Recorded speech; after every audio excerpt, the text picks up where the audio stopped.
오늘은 정경심 교수의 27차 공판이 있는 날입니다. 증인으로 조국 전 장관이 출석하기 때문에 평소보다 조금 일찍 일어났습니다.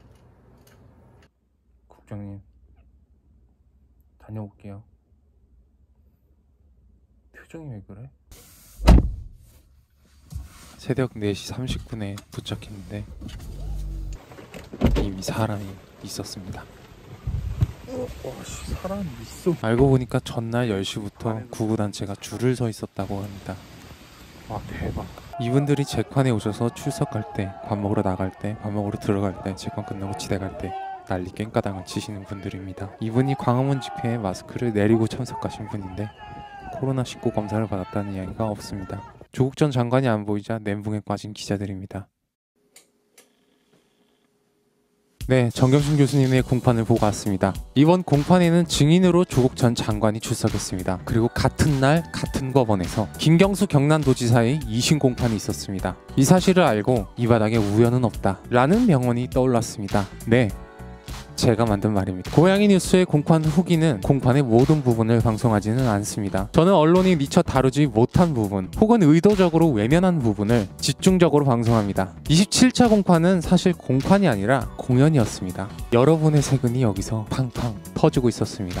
이 공판은 사실 4달 전 조국 전 장관이 증인으로 출석하면 증언 거부권을 행사할 거라는 걸 검사도, 판사도, 변호사도, 기자도 전부 다 이미 알고 있었던 공판이었습니다. 어떻게 9월에 있는 재판을 4개월 전에 미리 알 수 있었는지 지금부터 그 비밀을 알려드릴게요. 이번 공판은 사실 예전에 조국 전 장관을 검찰이 증인으로 신청한 그때 공판에서 무슨 말이 오가는지 알아야 제대로 보이는 재판입니다. 처음에 재판부는 조국 전 장관을 증인으로 부르는 것을 고려했습니다. 왜냐하면 검찰이 제출한 신문사항이 모두 진술 거부 대상이었기 때문이에요. 재판부는 어차피 진술 거부권을 행사할 테니 재판을 할 필요가 없다는 입장이었습니다. 최소한 부장검사님께서 마이크를 잡기 전까지는 그랬습니다. 이게 언제 나온 얘기냐 하면 재판부가 5월 28일 증인신문 스케줄을 짜던 날 검찰이 조국 전 장관을 증인으로 신청하자 나온 얘기예요. 이미 4개월 전부터 검찰도 재판부도 기자도 조국 전 장관이 증인으로 나오면 진술 거부권을 행사할 것을 다 알고 있었습니다. 그래서 재판부는 이거 증인으로 부르려면 검찰이 신문사항을 다시 짜서 재판부에 보내라. 진술 거부권이 없는 신문사항으로 다시 제출하라고 검찰에 요구합니다.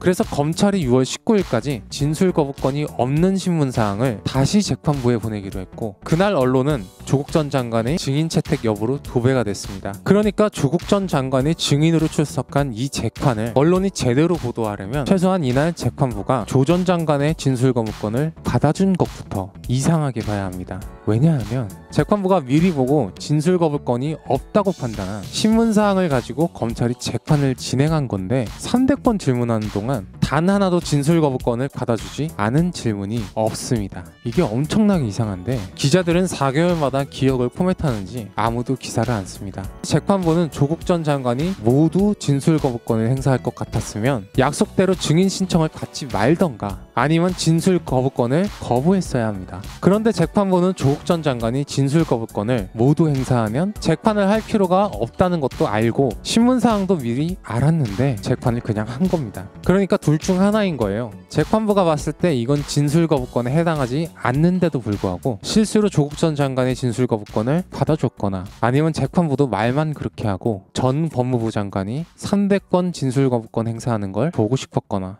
어쨌든 단 하나의 진실은 이 재판에서 재판부만큼은 진술 거부권에 해당하지 않는 신문사항을 제시해야 했습니다. 그런데 하지 않았습니다. 검찰이 원하던 대로 조국 전 장관은 재판에 나와서 모든 신문사항에 진술 거부권을 행사했고 언론은 신나서 그걸 기사로 찍어냈습니다. 조국 전 장관의 증인신문에서 진술 거부권이 몇 번이나 행사되었는지 보도하는 언론의 행태를 보면 이 재판의 본질을 더욱 잘 알 수 있습니다. 정경심 교수님의 공판을 진행하는 형사합의 25-2부는 이날 이재용 부회장의 재판을 무작위로 배당받았다고 합니다. 이 바닥에 우연은 없습니다. 고양이 뉴스 원재은이었습니다. 안녕!